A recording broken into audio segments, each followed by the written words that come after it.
त्यामुळे रात्री सुकापुरी मंडळात करंजाळा गाव या ठिकाणी अतिवृष्टी म्हणजे ढगफुटी असा पाऊस झालेला आहे आणि सगळं पीक म्हणजे 5 एकर सोयाबीन माझी 2 एकर सरकी पूर्ण म्हणजे पाण्यामध्ये आहे. आणि हेच नाही पूर्ण गावात पाण्यामध्ये आहे. म्हणजे असं नाही की बाबा नुसतं माझं शेतच आहे, सगळ्या गावात कुठे बेदा अशीच पूर परिस्थिती झालेली आहे.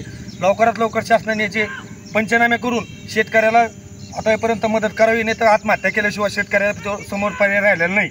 याची लवकरात लवकर शासनाने दखल घ्यावी.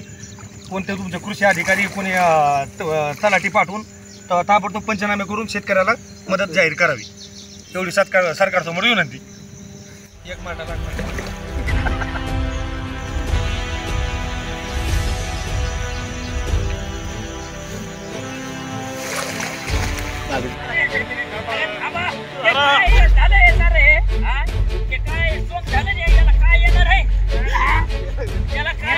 उपटून